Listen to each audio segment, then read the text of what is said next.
غلطی کو غلطی مان رہے ہیں, غلطی کو غلطی مان کر, گناہ کو گناہ مان کر رہے ہیں, پھر بھی آپ مسلمان ہیں. لیکن اگر آپ نے گناہ کو گناہ نہیں مانا, غلطی کو غلطی نہیں مانی, تو آپ اسی وقت کافر ہو جاتے ہیں. گناہ کو گناہ ماننا بھی ضروری ہے, غلطی کو غلطی ماننا بھی ضروری ہے. تو گانے تو دیکھیے آپ, یہ بھی نشانی سرکار نے فرمایا قیامت کے قریب مسلمانوں میں ایسا حال ہو جائے گا, صبح مومن تھا تو رات میں کافر ہو جائے گا, رات میں مومن تھا تو صبح میں کافر ہو جائے گا. آج گانوں کے ذریعے, بیوی کے طلاق کے ذریعے, اور یہاں تک کہ ہمارے آقا کریم صلی اللہ تعالی علیہ وسلم کی شان میں ایسے گستاخیاں, اپنے آپ کو کلمہ پڑھنے والے, اپنے آپ کو مسلمان کہنے والے, ہمارے آقا کی شان میں, ہمارے نبی پاک علیہ السلام کی شان میں ایسے بے باکیاں کرتا ہے, ایسے گستاخیاں کرتا ہے, جس کے آپ جس کو آج کی دور میں وہابی کہتے ہیں, بدعقیدہ کہتے ہیں, کی شان میں حضور کی گستاخیاں کرتا ہے, پھر اپنے آپ کو مسلمان کہتا ہے. مسلمان یہ حدیث ہے. اور سرکار نے ایک اور حدیث, میں نے ابھی تک 2 نشانے کے بارے میں, ایک علم اٹھا کے جائے گا, ایک تیسرے میں نے بتایا کہ گانا, ناچ گانا عام ہو جائے گا, دوسری, اور تیسرے میں نے بتایا صبح مومن ہوگا تو رات میں کافر ہو جائے گا, رات میں مومن ہوگا تو صبح کافر ہو جائے گا. یہ 3 شالیاں. سرکار نے ایک اور ارشاد فرمایا قیامت کے قریب زنا بالکل عام ہو جائے گا. جس طرح, جہاں تک کہ سرکار نے حدیث مبارکہ میں بیان فرمایا, جس طرح روڈوں پر کتے اور جانور اس طرح حرکت کرتے ہیں, ایسا انسان کھلے عام زنا کرنے لگ جائے گا. یہ نشانی بھی آج کے دور میں مکمل ہو چکی ہے. آپ بولے وہ کیسے؟ ہاں الحمدللہ کہ آج بھی ایسے علاقے ہمارے پاس ہے جہاں شرم حیا بھی باقی ہے. الحمدللہ ایسے بچیاں, ایسے نوجوان ہیں جو شرم حیا باقی ہے. لیکن آپ بمبئی چلے جائیں, آپ گوا چلے جائیں, آپ یورپ ممالک چلے جائیں, انگلینڈ میں تحقیق کی بات, جمعہ نے بھی کہا, جمعہ 19 جمعہ, انگلینڈ میں آج بھی یہ ہے, اگر 13 سال کا بچہ یا بچی اگر اس کا کوئی بوائے فرینڈ یا گرل فرینڈ نہیں ہوا تو وہ ڈاکٹروں کو بتاتے ہیں کہ ابھی اس کی عمر 13 سال ہو گئی, اس کا کوئی بوائے فرینڈ نہیں ہے, اس کا کوئی گرل فرینڈ نہیں ہے.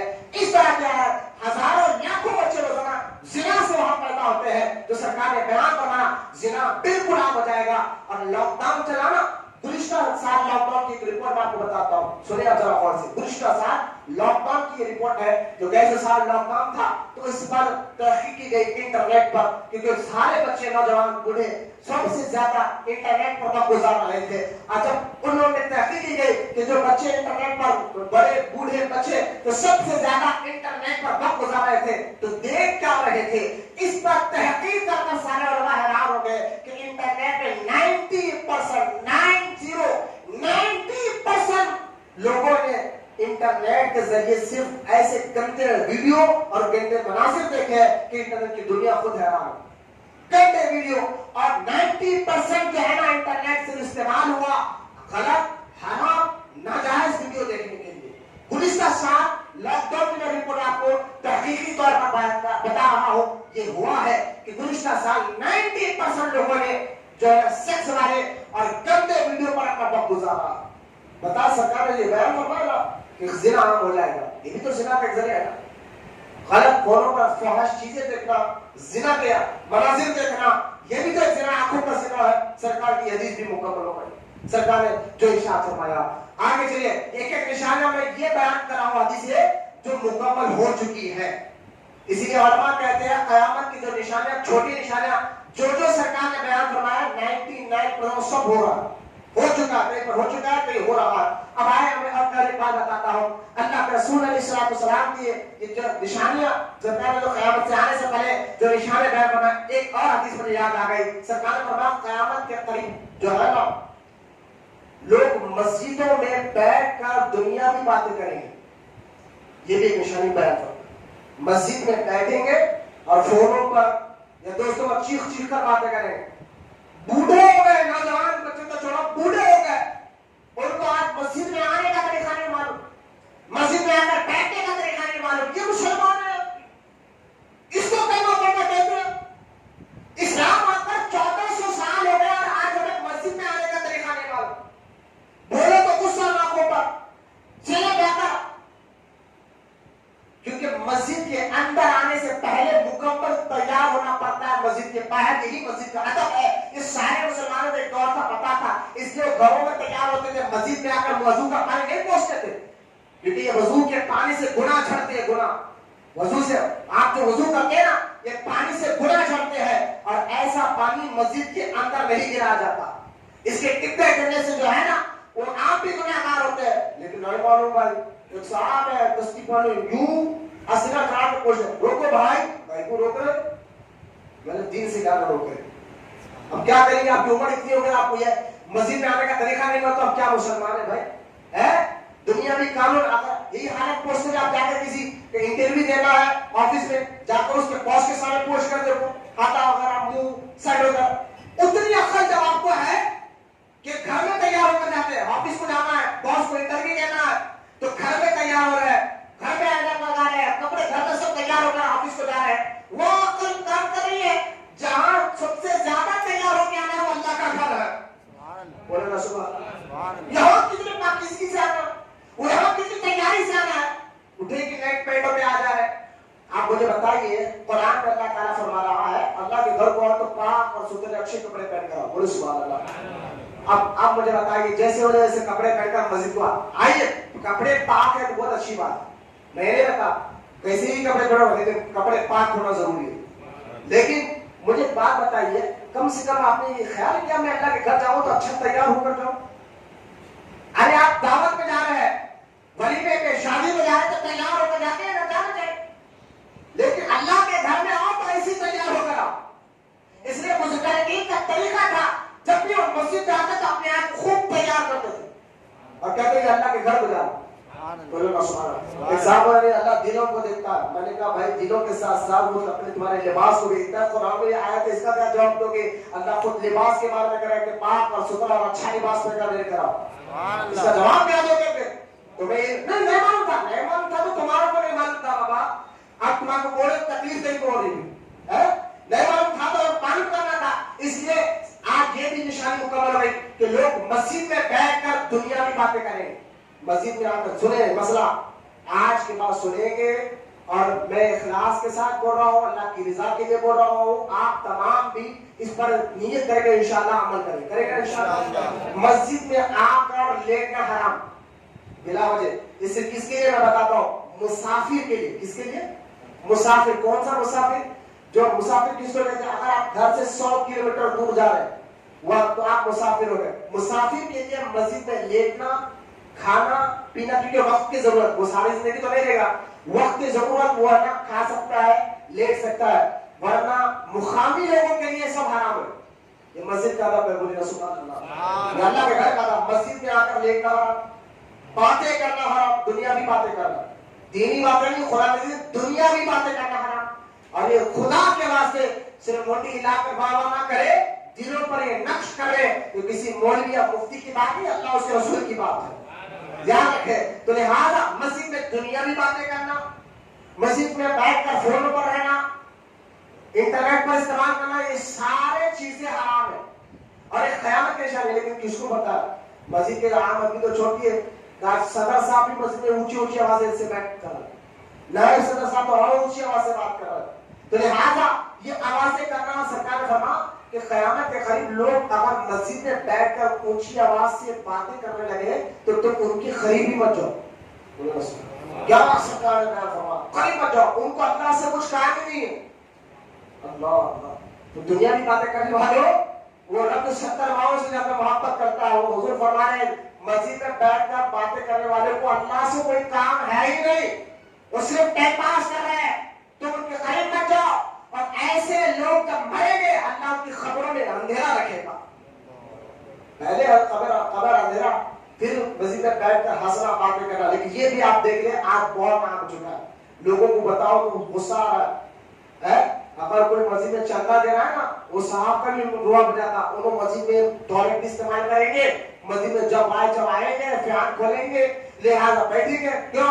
ارے میاں ایسا نہیں کر رہے مسجد میں آ رہے ٹوائلٹ استعمال کر رہے جب آئے گا اندر کھول کر فیان دو. ہاں چندہ نہیں دے رہے ہم انہیں غصہ آئے گا.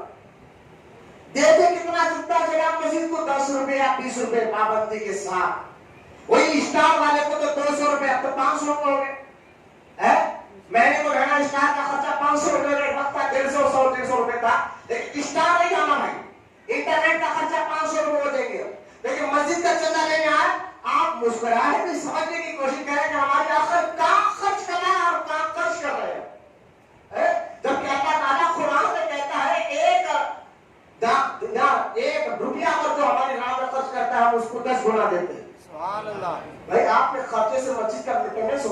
کے خرچے سے مسجد کے امام اور مؤذن کی تنخواہ نکلتی ہے. کیا شرم کرو آپ نالے صاف کرنے والا, موری صاف کرنے والا کو 40,000 روپے تنخواہ ہے, نالے موہلیاں صاف کرنے والا کو 40,000 روپے تنخواہ ہے, مسجد کے امام کو 5 یا 6,000 روپے دینے. شرم آنی چاہیے. میں بخاری مسجد کے پاس رہنے والے مسلمانوں سے میں عاجزانہ گزارش کرتا ہوں, اور وہ بھی سنی صحیح عقیدہ مسجدوں کو دے اور مسجد کو لائے. میں ان مسجدوں کو مسجد ہی نہیں کرتا جو وہاں بھی ہوتے ہیں, بدعقیدہ ہوتے ہیں, اہل خبیث ہوتے ہیں. ان کو ایمان کہنا چاہیے, کیونکہ یہ نبی کے گستاخ ہے. میں آگے چل کر بتاؤں گا, اور جو نبی کا نہیں وہ ہمارا نہیں ہو سکتا. ان سے میرا کوئی مطلب نہیں ہے.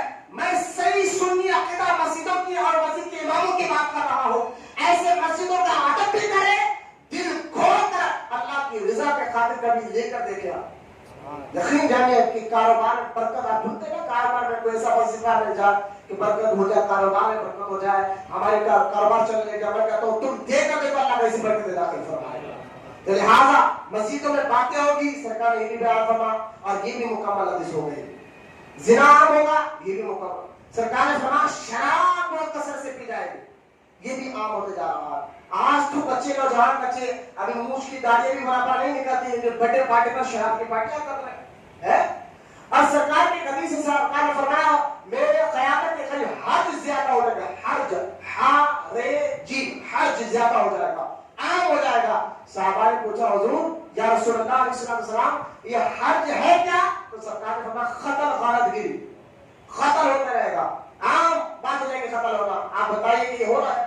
قتل تو ایک عام بات ہو رہی ہے. 10 روپے کے لیے مارا ہے, 100-200 روپے کے مار دیا جا رہا ہے, شراب پلا کر مارا جا رہا ہے, زنا کی حالت میں مارا جا رہا ہے, تو قتل عام ہو جائے گا. یہ قیامت سے پہلے جو جو سرکار نے نشانیاں بیان فرمائی تھی وہ سارے نشانیاں بیان ہو. اب آپ حدیث سنیے, سرکار نے فرمایا قیامت کے قریب عورتیں ننگی نظر آئے گی. پوچھا گیا, صحابہ نے حیران ہو گئے, صاحب حضور ایسا بھی ہوگا, عورتیں ننگے ہوں گے, کیا لباس نہیں پہنے گی؟ اللہ کے رسول علیہ السلام نے بنا پہنے گی, لیکن اتنا باریک لباس پہنے گی جس کے ذریعے سے ان کا جسم نظر آئے گا. یہ نشانی بھی پوری ہو چکی ہے. قربان جاوے آقا کے علم غیب پر کہ آج سے 1500 سال پہلے سرکار نے بیان فرمایا ایسا ہوگا نہ ہوگا. 1500 سال پہلے حدیث کتابوں میں لکھی گئی تھی کہ ایسا ہوگا. اور یہودی تو اتنا سب سے زیادہ مسلمانوں کے دشمن کون ہے؟ یہودی اور نصرانی. اور قرآن میں بار بار اللہ تعالیٰ نے فرمایا اے ایمان والو یہودیوں سے دوستی مت کرو. اور آپ جانتے سورہ فاتحہ میں آپ پڑھتے ہیں غیر المغضوب علیہم ولا الضالین, اے اللہ ان کا راستہ نہ چلا جن پر تیرا غضب ہوا ہے. تو یہ غیر المغضوب کون ہے؟ اس سے مراد یہودی ہے. اور یہودیوں نے باضابطہ میٹنگ کی ہے مسلمانوں کے اندر. ان کی بچیاں, مسلمانوں کی بچیاں جو ہے نا جلدی بے حیا نہیں بنتی, بڑی شرم والی ہوتی. کیونکہ کلمے میں یہ اثر ہے کہ کلمہ بندے کے دلوں میں شرم اور حیا رکھتا ہے. یہ جو کلمہ پڑھتا ہے نا لا الہ الا اللہ محمد رسول اللہ, یہ کلمے کا اثر ہوتا ہے کہ ہمارے دلوں میں شرم باقی رہتی ہے, حیا ہوتی ہے, ہمارے بچیوں کے سینے میں رہتی ہے. لہذا یہودیوں نے کہا کہ ان کو اگر ان کی جو بچیاں ہیں جلدی شرم اور حیا, اس جلدی بے حیا نہیں ہوتی, ان کو اگر بے حیا کرنا ہے تو بچپن سے یہ پلان کی گئی, بچپن سے ایسے لباس نکال دو کہ ان کے بچوں کو یہ پلانے پر مجبور ہو جائے. آپ دیکھیں نا چھوٹے چھوٹے بچیاں اس کو ایسا لباس پہنا رہے ہیں کہ کھانا نظر آ رہا, بول ارے ابھی تو بچی ہے, اس کو کیا ہے؟ ایسے پتلے لباس بچوں کو پہنائے جا رہے ہیں کہ اس سے پورا لباس نظر آ رہا ہے. اگر کوئی مجھ سے کہے کہ بھائی آپ یہ تو بچی ہے, میں نے کہا بھائی بچی کو میں ابھی سے وہ عادت کیوں ڈالوں جو 20 سال بعد یہ عادت رہتا ہے. دیکھیں جو بچہ ہو یا بچی جس کپڑوں کو پہننے کے عادی ہوتا ہے, اگر اچانک ایسے کی قسم کے کپڑے لائے تو حیران ہو جاتے ہیں, یار میں نے تو یہ پہننے کے لیے شرماتے ہیں. تو اپنے بچوں کو بچپن سے, خاص طور بچیوں کو, اگر جو ماں باپ بیٹھے باپ بیٹھے ہیں, میں کہہ رہا خدا کے واسطے ایسے لباس کی عادت بچوں کو نہ ڈالے جس سے جسم لگتا ہو. کیونکہ سرکار کا اپنے خیانت کی نشانی ہے کہ عورتیں ایک ہی نظر آئے گی. اور لباس اس کی وجہ سے سرکار نے فرمایا کہ وہ عورتیں, میں نے دوزخ میں سب سے زیادہ عورتوں کو دیکھا, دوزخ میں نے عورتوں کو دیکھا کہ سینے کے بل اوپر اللہ تعالیٰ نے رکھا ہے.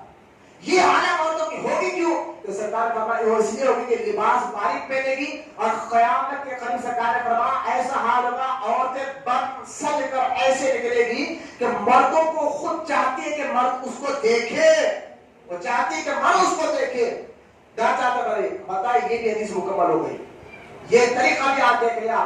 عورت اگر شوہر جائے کام پہ، بیچارہ باہر سے تھک کر واپس آئے تو شوہر کے لیے تو تیار نہیں ہوگی، جبکہ طریقہ یہ ہے کہ جائز سجنا صرف شوہر کے لیے تھا، اپنا میک اپ شوہر کے لیے تھا، اپنا سجنا شوہر کے لیے تھا. لیکن آج دور ایسا آ گیا ہے، آپ غور سے سنیں، بات کڑوی ہے لیکن سچی ضرور ہے. آپ غور سے سنیں اور سمجھے کہ حال یہ ہے کہ ہماری ماں اور بہنیں اگر دعوتوں میں جائیں گے تو اچھے سے اچھا پرفیوم استعمال کریں گے، اچھے سے اچھا میک اپ استعمال کریں گے، لیکن گھر میں جب شوہر تھک کر واپس آتا ہے کام کر کر واپس، ایسی حالت ڈال کر رہیں گے کہ اس کو دیکھ کر گن آنا چاہیے. جبکہ طریقہ یہ تھا کہ عورتیں جو ہے نا اپنے شوہر کے لیے سچ کے رہیں. میں دعوت میں جا کر سچ کے جانا میں یہ نہیں کر رہا ہوں، جائز طریقے سے پردے کی پابندی کے ساتھ سچ کر جانا چاہیے. لیکن میں کہنا یہ چاہتا ہوں، جیسے بزرگان دین کے بارے میں آتا ہے کہ روزانہ ان کی بیویاں دلہن کی طرح سچ کر رہی.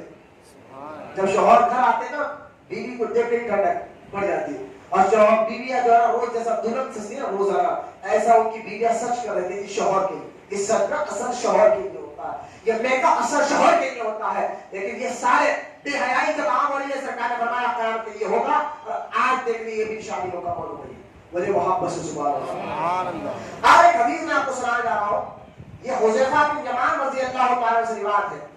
حضور صلی اللہ تعالی وسلم فرمایا قیامت قائم نہیں ہوگی یہاں تک کہ تم لوگ اپنے امام، اپنے امیر المومنین کو قتل کرو گے، اور آپس میں ایک دوسرے کے ساتھ تلواروں سے جنگ کرو گے، اور تمہارے بدترین لوگ تمہارے دنیا کے وارث ہوں گے.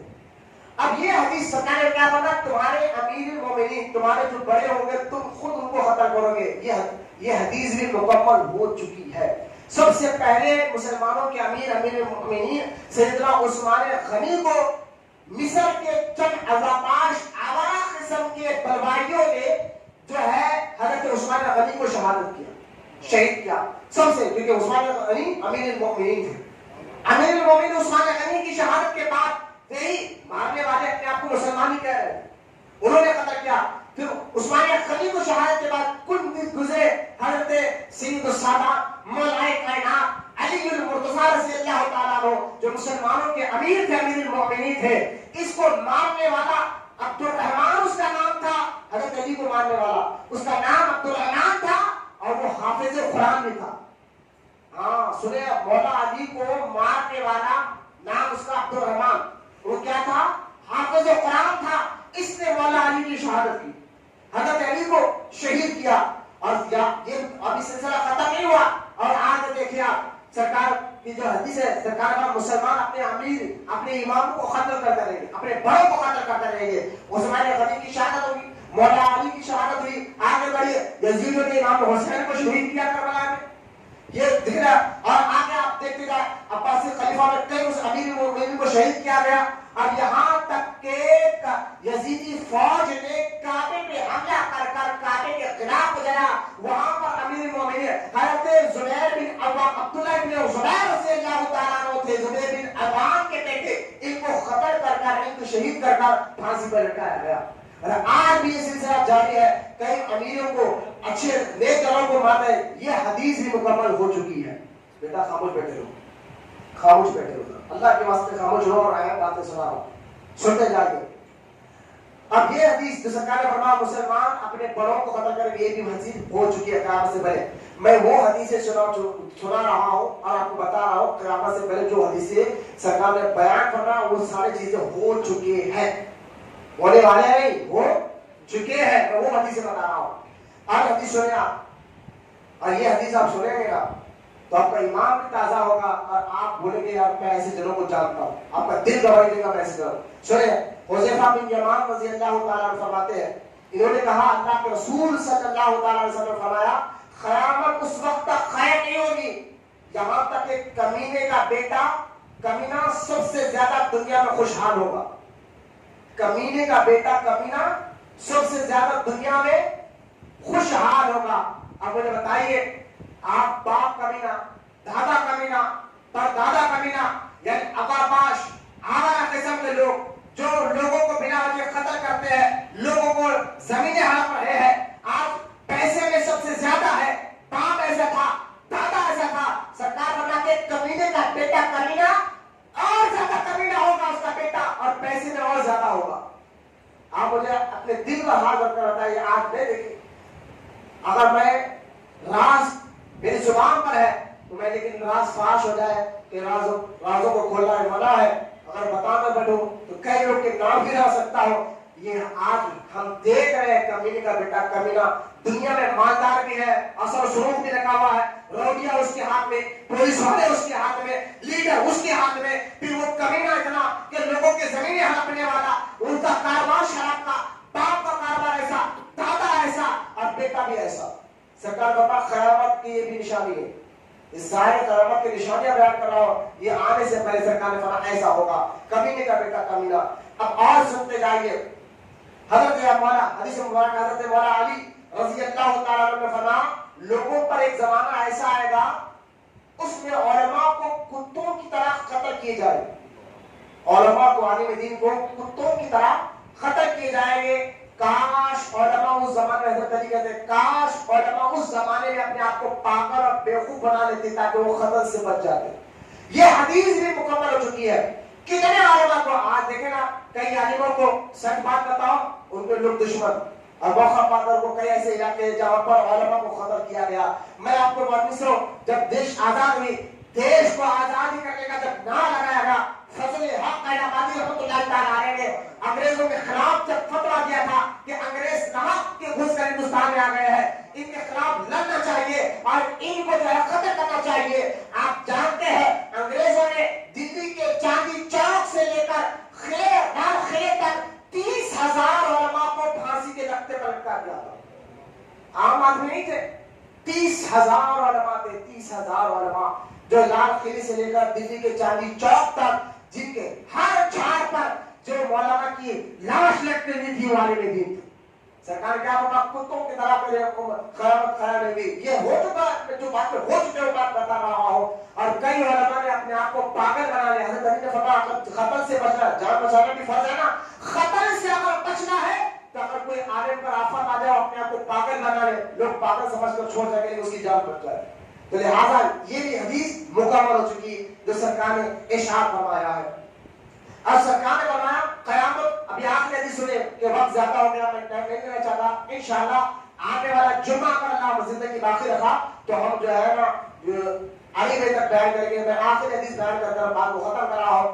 سنیں حدیث پاک، اور یہ جو حدیث سنانے جا رہا ہوں یہ بھی مکمل ہو چکی ہے، یہ واقعہ بھی ہو چکا ہے. سرکار نے فرمایا عبداللہ بن عمر رضی اللہ تعالیٰ فرماتے ہیں کہ قیامت قیام نہیں ہوگی جہاں تک کہ حجر اسود کو اس کی جگہ سے اٹھا لیا جائے گا. حجر اسود کو اس کی جگہ سے اٹھا، حجر اسود جانتے ہو کیا؟ جو کعبے کے اندر جنتی پتھر لگا ہوا، کعبے کی دیوار پر جنتی پتھر لگا جس کو آج بھی لوگ طواف کرتے ہیں.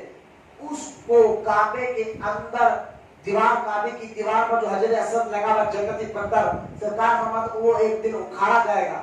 اور یہ بولے کہ آج تک نہیں ہوا، میں ہو چکا ہے. ہاں یہ کب ہوا ہے؟ یہ قیامت کی یہ نشانی کب ظاہر ہوئی ہے؟ تو لہذا عباسی خلیفہ میں جو اس کا نام ابو طاہر قطری تھا، اور یہ ہوا ہے 300 ہجری میں، یعنی آج سے 700 سال پہلے ابو طاہر عباسی خلیفہ، بغداد پر، مکہ مدینہ پر عباسی خلیفاؤں کی بادشاہت چل رہی تھی. ابو طاہر نامی ایک شخص جو بادشاہوں کو زیر خراب کیا، غیروں کو اپنے تابع کیا اور کعبے پہ حملہ کر کر کعبے کی دیوار سے اس پتھر کو نکالا توڑ کر، اور نکال کر اس کو اپنے گھر، اپنے بستی، اپنے ملک کی طرف لے کر گیا. اور یہ ہو چکا ہے. سرکار نے فرمایا پھر بعد میں 20 سال تک یہ پتھر کعبے کی دیوار پر نہیں رہا. کتنے سال تک؟ 20 سال تک یہ کعبے کی دیوار پر سے یہ پتھر، یہ ابو طاہر نامی شخص نے نکال کر اپنے ملک کو لے کر گیا تھا اور یہ اس کے پاس رکھا رہا. اور یہ ایسا کون سا بتا، یہ اپنے وقت کا فرعون تھا. یہ کعبے کے پاس ممبر پر ٹھہر کر کہنے لگا میں خدا ہوں، زندگی بھی دیتا ہوں اور موت بھی دیتا ہوں. یہ فرعون تھا جو ہے نا دعوت کر رہا تھا میں خدا ہوں بول کر. اور یہ ابو طاہر کے دور میں ہوا اور اس لیے کعبے کے اندر سے پتھر نکالا، حجر اسود کو نکال کر اپنے گھر لے گیا.